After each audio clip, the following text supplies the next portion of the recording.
is. If you have not followed his Triple H horse racing podcast, you're missing out. It's one of the best podcasts in the country.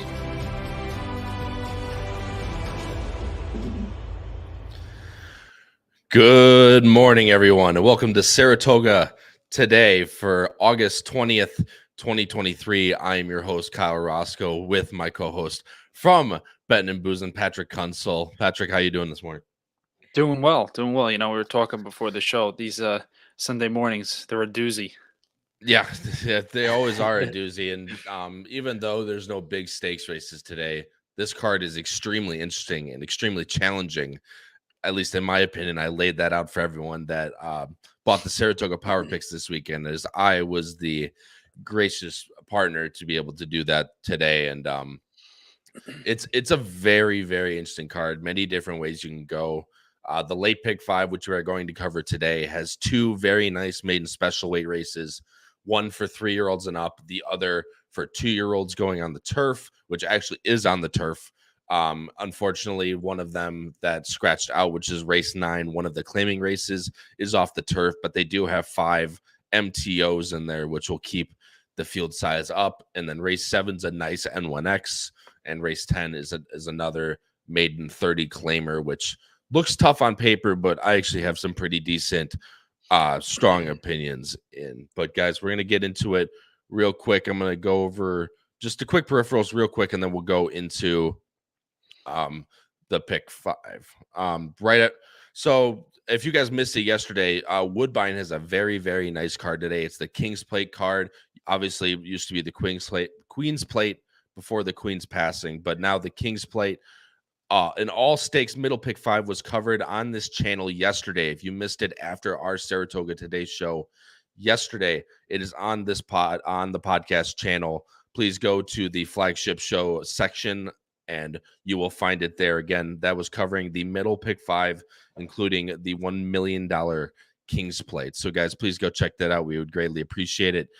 Scrolling on the bottom of the screen right now is Howard's email, hkravitzhorse@gmail.com. Please email him with any questions, comments, concerns. And if you're new here this morning, please go down below the video player and hit subscribe, as well as smash that like button, everybody, because it helps us out a lot, pushes these shows out into the YouTube algorithm for everyone to watch. So please, if you're new or you find yourself coming back, please hit subscribe, and everybody should be hitting that like button. So thank you guys. Greatly appreciate it. If you're more of an audio listener, Apple Podcasts, Spotify, and Anchor for every single show that's posted on the HHH Racing Podcast channel. Not only Saratoga Today, Betting and Boozing, the flagship show. It is every single episode that is posted. Again, Apple Podcasts, Spotify, and Anchors, where you'll find those. The HHH Racing Podcast Power Picks on fire yesterday again. We still have an ROI over $2.30 ever since we started doing them, which I believe is now up to probably almost 300 picks. So out of 300 picks, we're still above the profitable ROI. If you guys aren't subscribed, you guys are missing out. It only comes out to $4 a weekend. You get 2 full tracks of analysis every single weekend. Please go to patreon.com/HHH Racing Podcast for those. And for the only Saratoga Power Picks, which have been ramping up as well last week, I think we had 7-8 different winners on the card. So you get 3 cards: Friday's card, Saturday's card, and Sunday's card. And if you're keeping track at home, now is the time to do it. You have until Thursday next week and to sign up for Travers Weekend, which you will get a full card analysis, spot plays, price plays, ABC grids, pick 5s, everything you want and need. Only comes out to about $6 a card if you aren't subscribed to the normal Power Picks. That is on hhhracingpodcast.com. Patrick, don't want to waste anyone else's time, but we have a lot of people here this morning already. Philip Conti was already here this morning before everyone else. Philip, thanks so much for joining the show, my friend. And he says smash that thumbs up button as well. Greatly appreciate it, Philip. Everyone should be smashing that thumbs up button. Howard's feeling a little nostalgic this morning. For any of you that know, that's a good reference to yesterday. Obviously, nostalgic finally, as Howard called it on the Power Picks, or Howard called it on the real Power Picks yesterday. It was put up or shut up time for nostalgic, and she definitely shut everyone up with that performance. A very nice performance from her. Katie is here this morning. Good morning to you, Katie. Thanks so much for doing the show, as always. Mike Monroe is here, and that is correct. Mike, I was going to talk about it right before we got into it, but the ninth race is off the grass. Everything else is off the turf, which I guess I get why, but just super weird. I don't know. It's just the ways of New York. You don't question them in that. And then hope everyone cashed on the Asmussen Sano early double yesterday. Absolutely. Paul was on fire. He picked the Sano horse, and after my horse is scratched out, I was left to pick the Sano horse in second. But that was a very nice double. If you guys had it, Terry Frank is here. Good morning to you, my friend. But that is and if you guys are in the chat, please comment in the chat. We have I'd like to go over at least almost every single one that comes through the chat as we talk about these races. If you got any opinions or anything about the races, please comment and let us know. But guys, we are going to get into race number 4 is the first. We're going to talk about the feature on today's card, which is the Bolton Landing Stakes for 2-year-old fillies sprinting on the turf. As everyone knows, Howard and I share the same opinion. It's our very favorite type of races is these turf sprints, especially for these 2-year-olds. But I guess the funny thing is that is my biggest opinion on the entire day. Like I said, it's 5.5 furlongs on the Mellon turf course for $150,000 for 2-year-old fillies. Draws a field of 6, and the pretty heavy morning line favorite also, might I add, is the number 3, excuse me, amidst waves for George Weaver, Irad Ortiz, 8-5 morning line favorite. As I bring up the picks right now, as I scroll, we are both going against the number 3 amidst wave for my biggest opinion on the day. And Patrick, you share it, my friend, going with the number 4, Graham, for Christophe Clement and Joel Rosario. Yeah, listen, this horse last out, suffered a tremendous amount of trouble and still found a way to win. And I just thought that was ultra impressive. Which Now, say it again. sorry, we're gonna look at both these replays because both of these races Graham has run really well in and has had trouble the whole way. So you'll see this one was a little bit quicker, but Graham is the number 1 horse on the inside here. You'll see she's kind of sitting nice. Patrick, you can talk about it as well, but she gets heavy checked right there. Yeah, heavy checked, and just the way she bounced back from that in the race was ultra impressive. Um, you know, and the way she's been working, looking at the clock reports and stuff like that. I think this horse is going to be fully loaded today and should sit a nice trip.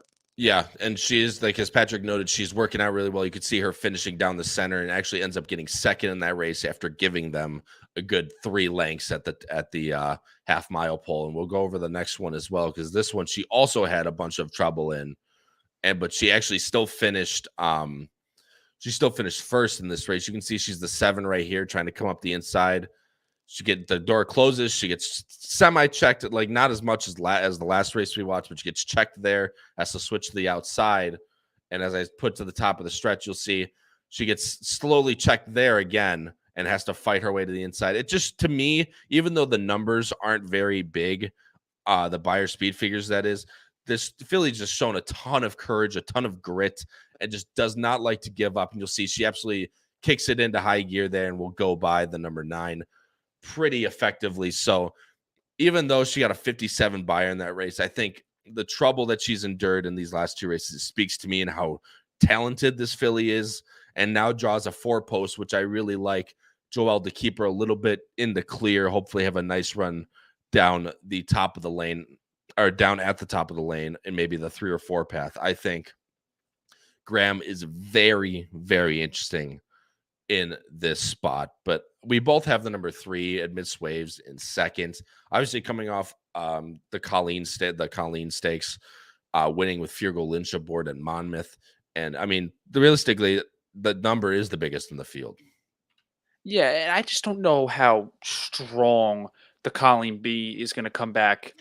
If we look this race and a couple races down the road with the horses that were in it, that's not to say amidst waves isn't a good one. I just, like we, hit on with Graham, the horse has a lot of excuses and she still found a way to win. With amidst waves, this horse is going to be forwardly paced, which is, a good thing in the turf sprints. But I think Graham will sit the better trip. Yeah, there's a lot of horses in this race that'd like to go for the lead, and Yeah. I'm not usually a person to pick closers on type of race like this. I like more of the forwardly priced approach in these turf sprints, but when there's a lot of horses on paper that look to go out for the lead, as I say this, it's it's not going to happen. But there's all these fillies, other than Graham and I believe the 2 Crown Imperial, have shown speed before or shown that they want the lead or near. I think this race sets up really nicely for the 4 horse, and hopefully we can get a clean trip. As I stated, the number 5, She's Fire, is who you have in third, and who Katie is extremely interested in it. She says she's the one. She's Fire is the one I'm excited about in race number 4. I mean, she had some very good races back at Belmont, and then came to the Colleen and didn't run very well. Although she did have a lot of trouble. Yeah, a ton of trouble.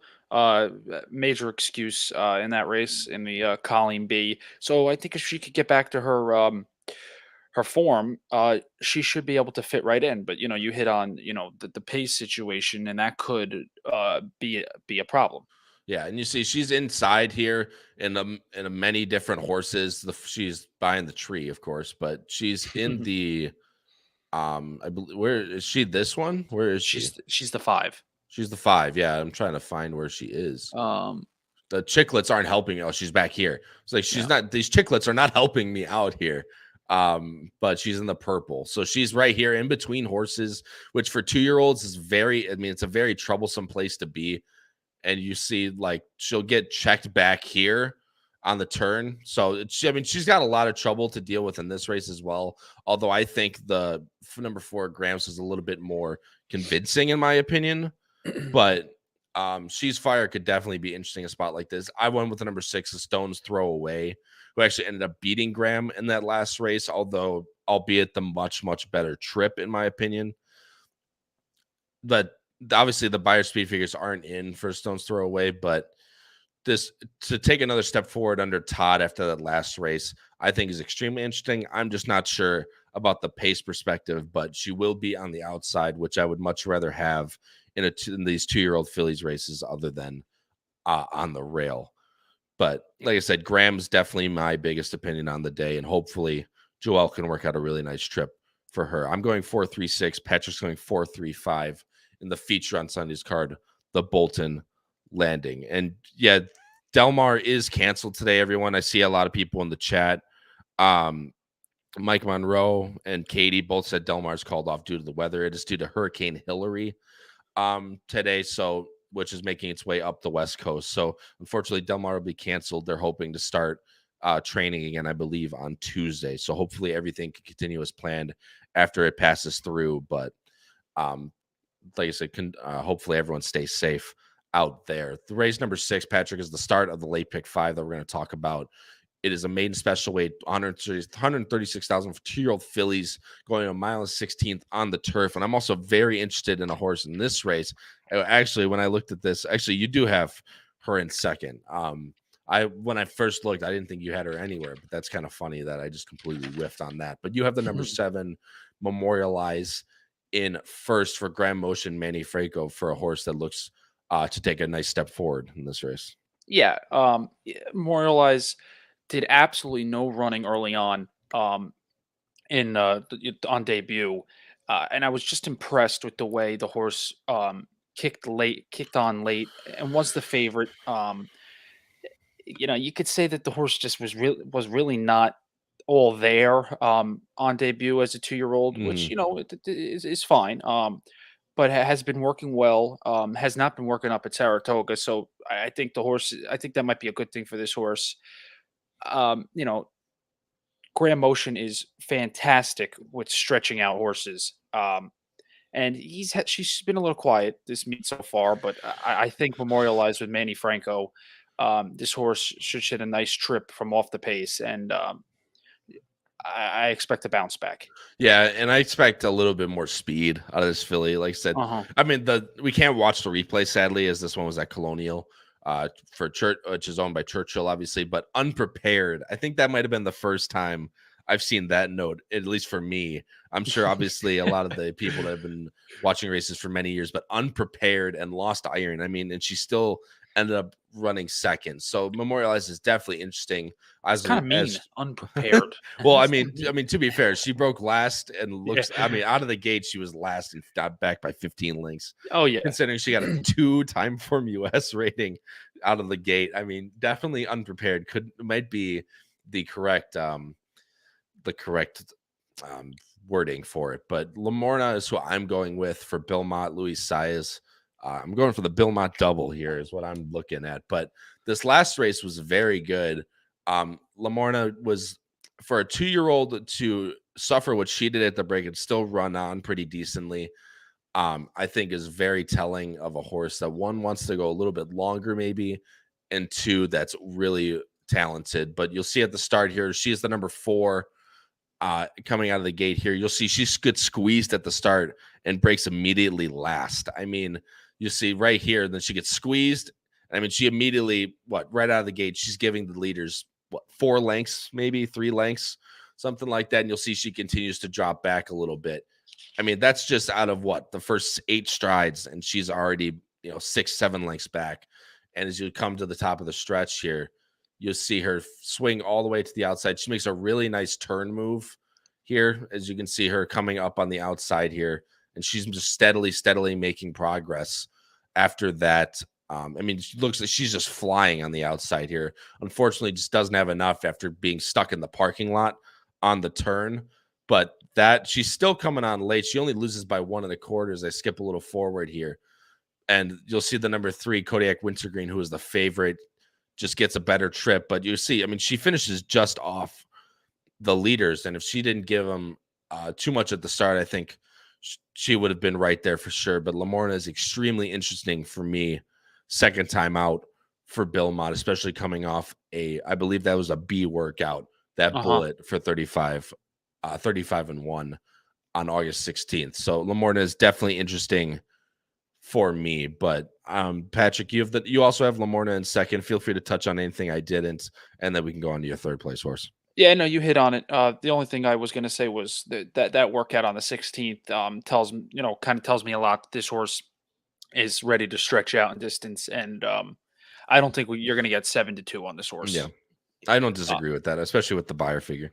Yeah, and then the 4, I'll just touch on a little bit. Candy Lover for Sherry DeVoe. Listen, she's her first 2 races on dirt have just not been very good, and that's putting it nicely. But I think Sherry DeVoe has great numbers, going from dirt to turf, going from sprinting to routing. The horse. You look at the horse as what it's done, as his sire's done and stuff like that. Hasn't done too much on the turf. I'm kind of just taking a shot at 15-1 with an underneath play with this 4. I mean, the 4 has a little bit of breeding for the turf. I'll go to it real quick. Not very much, but on the family tree, the Grand Dam on the dam side did run pretty decently on turf for Todd Pletcher. Obviously didn't run very much, but still the turf breeding there's a little turf in the back breeding. So Cherie DeVoe, hopefully I'm sure what she's hoping. She gets the filly over to the turf and she takes to it really well. Candy delivered a nice price of 15-1. Could be interesting. I went with the number 6, Goodnight My Angel, Pletcher, Irad, Rapoli. The last work on the turf was good enough for me to be able to put this horse in third. I'm just worried about what price this horse will be. Nice thing is this is the start of the late pick 5, so watching the board will be your key in a spot like this. If this horse is maybe like 6-7-1, this is probably not a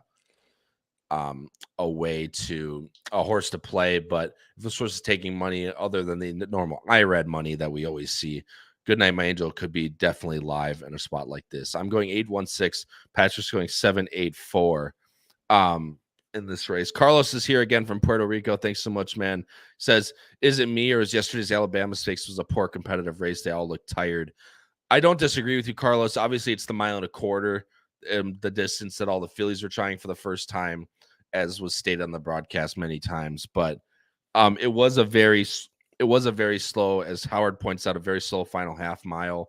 Randomized kind of just took to the lead, and no one was coming from behind. Wet Paint, who was a lot closer to the pace, was at least there till the end. But as she always is, I still think she's top 2, top 3 fillies that in the country right now, especially for 3-year-olds. But I mean, Randomized just kind of got the pace of that race, as I hinted at when we went over that in Saratoga Today's show yesterday. But I was still all in on Wet Paint, hopefully, and Chocolate Gelato just ended up not having the speed that she's shown in the past. I thought she broke fine, but it's definitely interesting for sure. But like I said, I'm going 816. Patrick's going 784. So switching over to race number 7. It's a nice 149,000 N1X going a mile out of the Wilson chute on the dirt. As I switch over the picks right now, Patrick, you are going with the number 9 horse, who I have in second. Sundays with Sandy, another very nice. The names have been on a roll today, especially up at Woodbine. If you didn't see that show, that was just basically a name episode. It was great. But Michelle Nevin, Kendrick Carmouche, horse that wants to be on the front end. I mean, what more could you ask for? Yeah, exactly. With Kendrick aboard, yeah, on the front end is great. And this horse is going to move from state bred to open company, which might it scares me a little bit. I'm not going to lie, but I just think the morning line price of 4-1. This horse is going to sit a nice trip on the front end, and I think this horse could take them all the way. I agree. I mean, I have this horse in second. The only thing obviously you can say anything you want, but these last two, you'll see the blue figures here, which the horse had cold pace. One didn't hold, the other one did hold. So Sunday with Sandy's definitely interesting. There is a little bit other speed in this race, but not so much dead send speed like there is from the outside. So the number 9 definitely has a chance to get a little bit loose in this race. I went with the number 5 in first, Bramito, for Steve Asmussen and John Oxley. I mean, that last race, sadly we can't watch the replay because it was at Ellis, but that last race was ultra impressive. Just granted, got a very nice trip, but was able to close into a decent pace, which could set up for Bramito here. I just like the tactical speed. I love that Tyler jumps on this horse, who is one of the best at securing position. I think just it's all signs go for Bramito, especially off that nice 87 buyer and having a chance to really improve off that last start. But obviously we will see. Hopefully Bramito can get a clean trip in this race. You went with the number 2, Set Sail, in second for L&J Foxwoods, Bill Mott, Junior Alvarado. Coming on, I mean, 2 back. That's a very nice buyer behind Uncle Moonlight. Yeah, and that is, 2 back. We're talking July 11th of 2022. So horse comes back. In July at Saratoga, second weekend, and it's just, you could tell the horse needed one. So I think this horse should be more locked in and ready to go today. And listen, the horse has never been over 5-1, and running in 5 starts. And today, the horse is morning line 10-1. I just think if this could be a value play, if this horse can run back to its June of 2022 race. I mean, you pointed it out, but this looks like to me just the cold needed a race back type of angle, where she comes back in Saratoga, doesn't run very well, runs an okay third, but the buyer's significantly decreased. Maybe Bill Mott. I mean, we all know Bill Mott places his horses really well, but maybe she just wasn't he just wasn't ready. Take a drink for all you out there. We're starting at strike 1 for me, but that's right. It's early. It is early. But he just looks like he needed a race, and if he runs back to that 90, could definitely be interesting in a spot like this. And the last horse I want to talk about is number 3, Pledge of Allegiance, for Matt Shirer and Ricardo Santana. I mean, 2 back. Granted, I know Starter Allowance Claiming Company, a little bit easier of a spot than this, but I think this horse, if he sits a good trip, good tactical stalking trip, I think he could get the jump. And if he improves after getting 3 86s, 87s in a row, if he improves to low 90s, I think Pledge of Allegiance could definitely be interesting in a spot like this, but he just needs the correct trip to be able to get up with the leaders. But I'm going 5-9-3, and Patrick's going 9-2-5. Mike Monroe puts out a good one. Watch Set Sail in the paddock, gets all wired up before the race. That's a good point. Everyone keep an eye on the paddock for Mike Monroe's observation, but like I said, I think he just needed one last time and could get a lot better in this spot. But switching over to race number 8, this is another nice maiden special weight, 136,000. This one's going 7 furlongs on the dirt. This one's also 3-year-olds and up. And as I switch over the picks right now, I'm very interested in a horse in this race as well. Patrick actually has the horse Nowhere, which we talked about before the show, which is extremely interesting. But Patrick, you're going with the number 2, Magico. I'm assuming it's Magico for Chad Brown, Madacat, and Manny Franco. Yeah, listen, I was kind of tossed and turned about, who I wanted to put on top, the 2 or the 7. I just feel like this duo for Chad, just is, I think they're, to be honest, just better.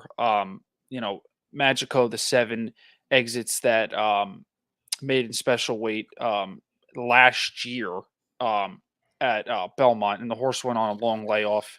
Oh, sorry, I'm talking about Digitize, the 7.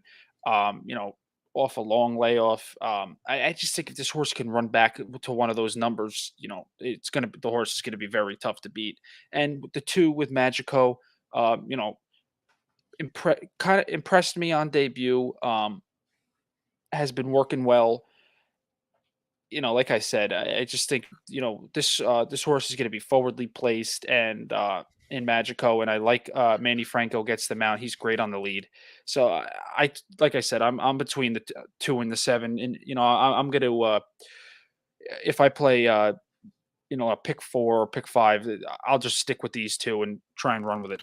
I mean, that I don't mind that scenario, but this race to me is pretty wide open. There's a lot of different ways you can go. I know you see it completely different.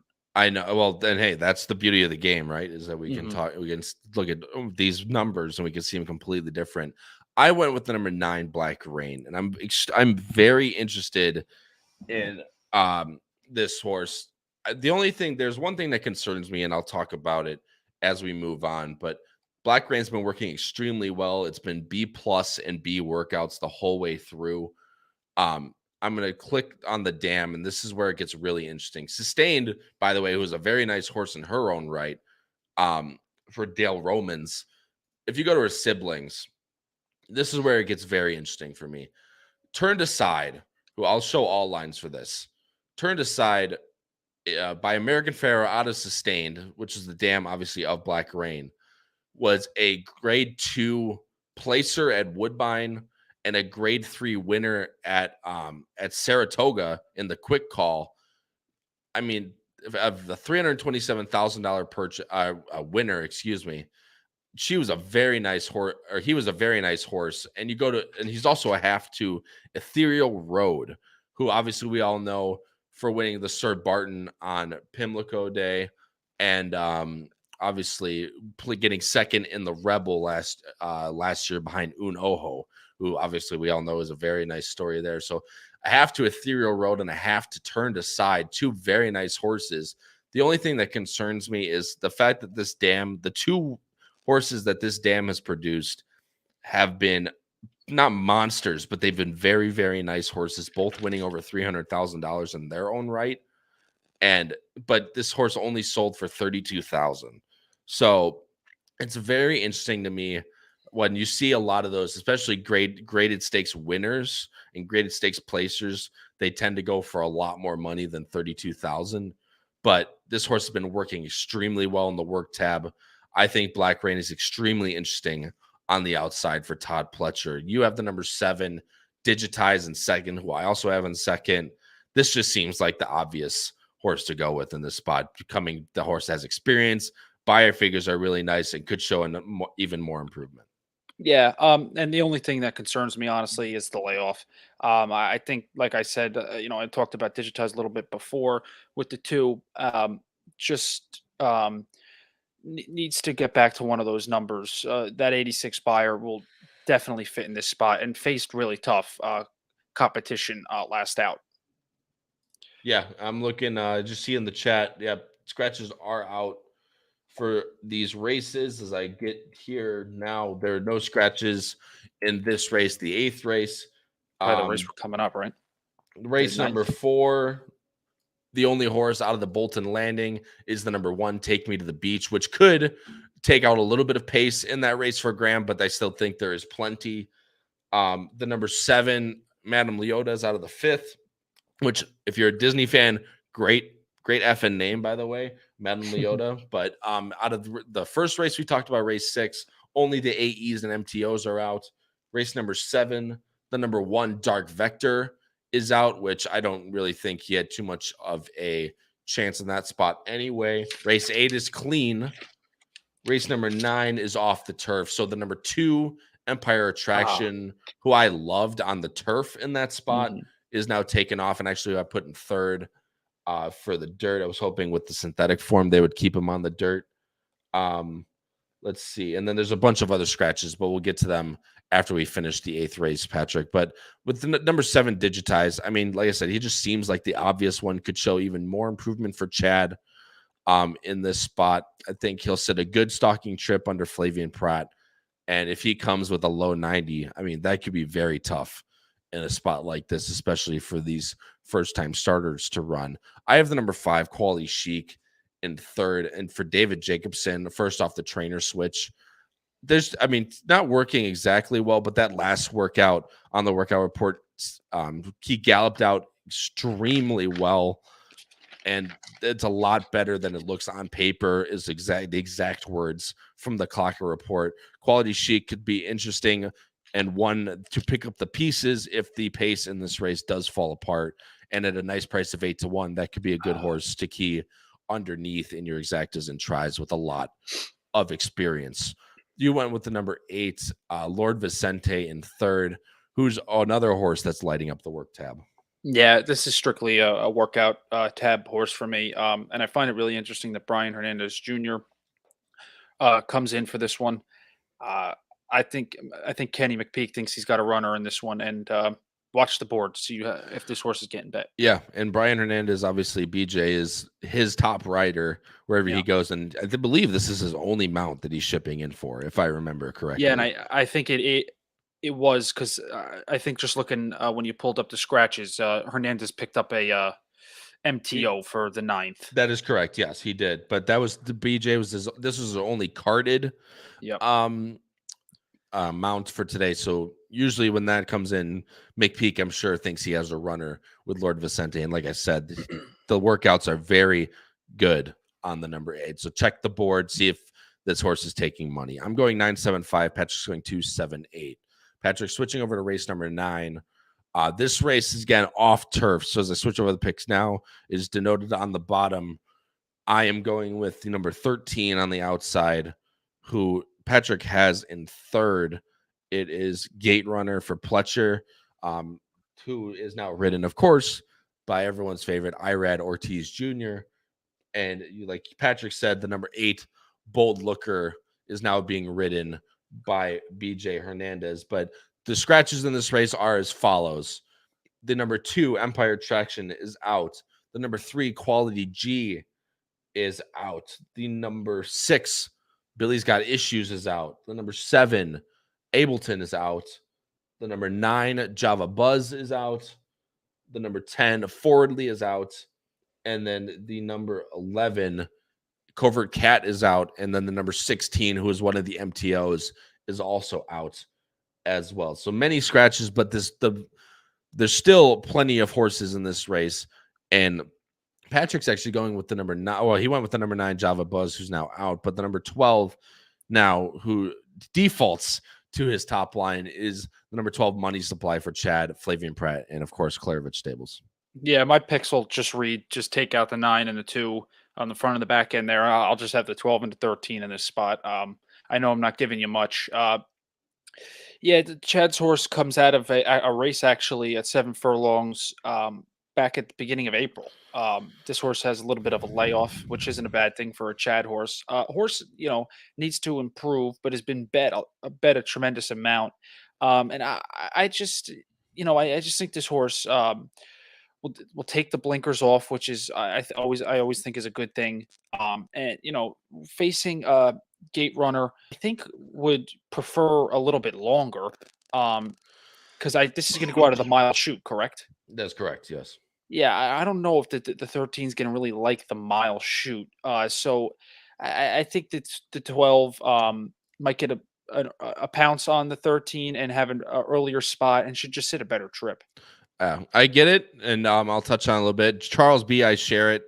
Java Buzz was one of the horses I was interested in on the turf. Unfortunately, when they take it off, everything goes awry. But the actually, you hit on the reason that I don't like Money Supply in this race is I understand the blinkers off and the drop, but the fact that this horse just always takes money with Chad and Klarovich and just never runs. I mean, he hasn't won since his maiden breaker at Tampa Bay Downs, which obviously is generally Chad's, especially on the dirt at Tampa Bay Downs. Chad likes to take his best turf horses there, but the fact that Money Supply won on the dirt down there and then really hasn't done anything since would be a little bit facetious, but he hasn't won.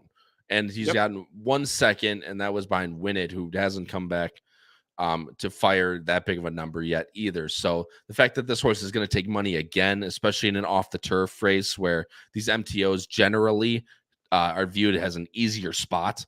So Money Supply is going to take even more money again, and I'm not sure he's good enough. Your point is taken that I'm not sure Gate Runner wants the mile, but the cutback I don't necessarily think is too big of a deal for Gate Runner, as he's a little bit more tactical at the mile and an eighth distance. Even at the mile and the 16th distance, he was a little bit, although he was sixth early on, but only 2.5 back. I think Gate Runner just sits a really nice stalking trip in this spot. And the fact that those buyers, 87, 85, 82, would be very good in this race at all. I think Gate Runner is extremely interesting on the outside. And sadly, I don't think you're getting 5-2 on a horse like this dropping down. You're most likely going to get somewhere in the realm of something to 5 or closer to even money than 5-2. But Gate Runner's extremely interesting for me. And the last horse I want to talk about in this race, actually, no, Quality G is out. And I thought, or I want an Empire Attraction. I meant the 2 in that race, but sadly, he is taken off the turf as well. But there's many others in this race. I mean, the 5 has a little bit of dirt form. Back in 22 at Keeneland, he ran a 77. Obviously, in the 16 claimer at Belmont, where he was claimed for Linda Rice. He ran well on the dirt with a 67 buyer. The number, who else is in? The number 8, Bold Looker, has a little bit of dirt for him previously. So there's a lot of horses that are in the main body of the field that have dirt for him. I'm just not sure they're as good as the MTOs that card in. I'm going 13, 12. I'll go 13, 12. Which one was the I can't remember anymore. The 5. The 5, yeah. 13, 12, 5. And Patrick's going 12, 13. We'll go 5. Screw it. We'll go with it. But it's just a massive guessing game, guys, as you all know. So hopefully we can get clean trips out of the Wilson Chute. This last race, guys, is a maiden 30 claimer going 6 furlongs on the dirt. And Patrick, as I switch over the picks right now, we're actually pretty much on the same wavelength for the top 2, which I actually thought, in these races, people generally spread in these maiden 30ers or anything equivalent because there's a lot of different ways you can see these races going. But I thought these 2 outside horses were tough in a spot like this, especially Mudville 9 was off the drop last time, but Chalky Cat off the drop this time.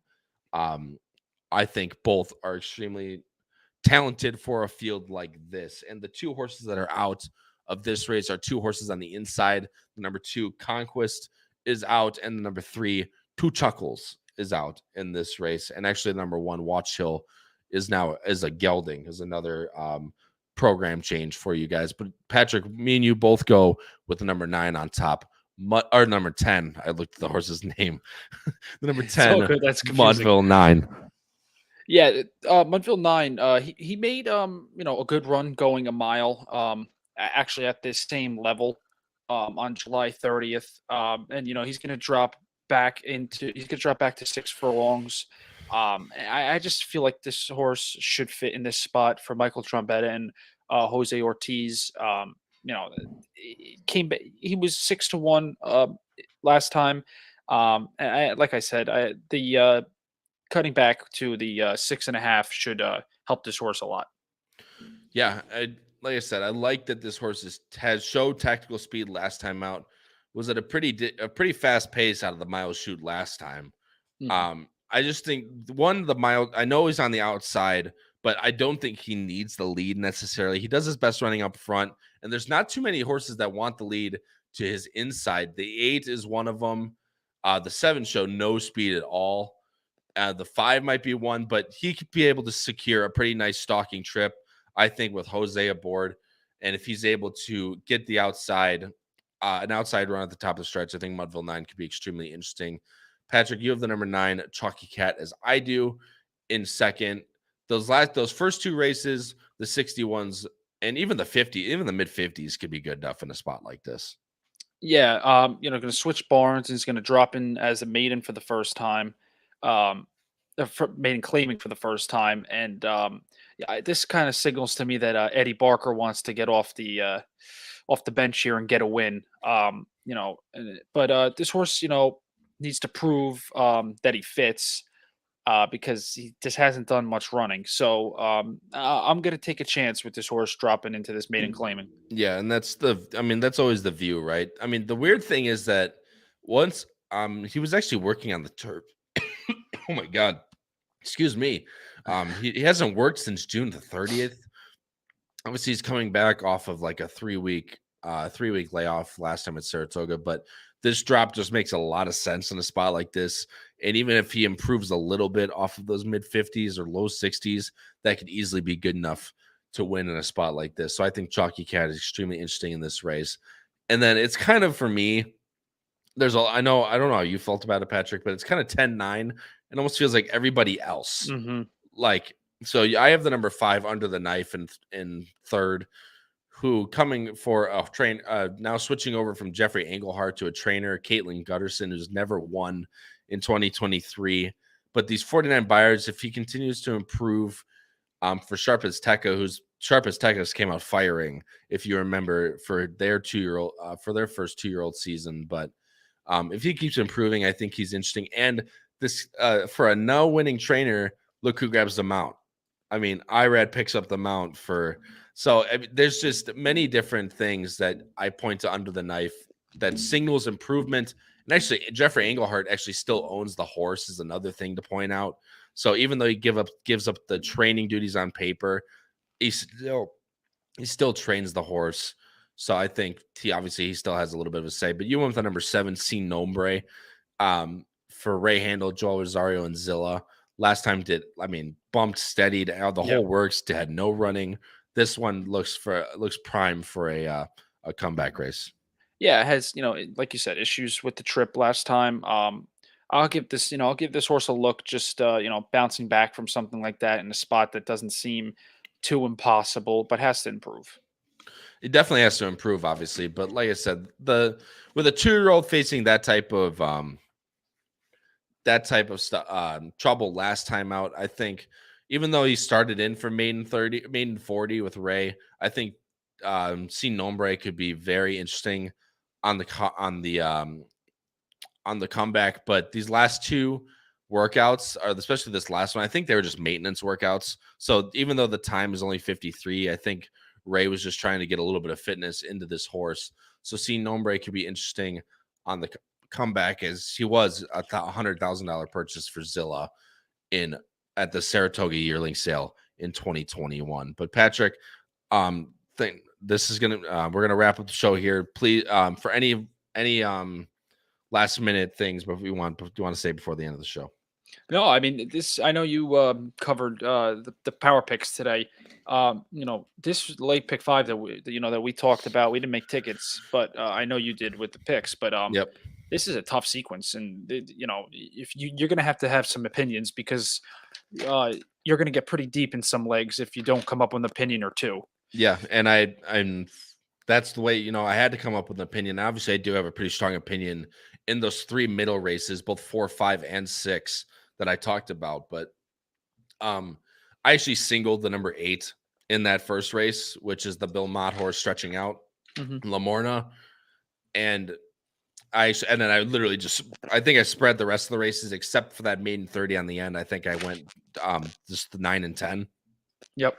So, I mean, the sequence is definitely tough, but there's many different ways you can go, and definitely opinions you can press up, as I am. But That'll do it for us today, guys. Thank you guys all so much for joining in. We had great viewership the whole way through this Sunday morning. Everyone's up and ready to go to bet Saratoga on a Saturday. But for my co-host, Patrick Kunsel, it's been your host, Kyle Roscoe of Benton and Boozin', but also of today's version of Saratoga Today. Everybody, crush your bets today at Saratoga, and good luck with all your bets today. Good luck, everybody. Bye-bye.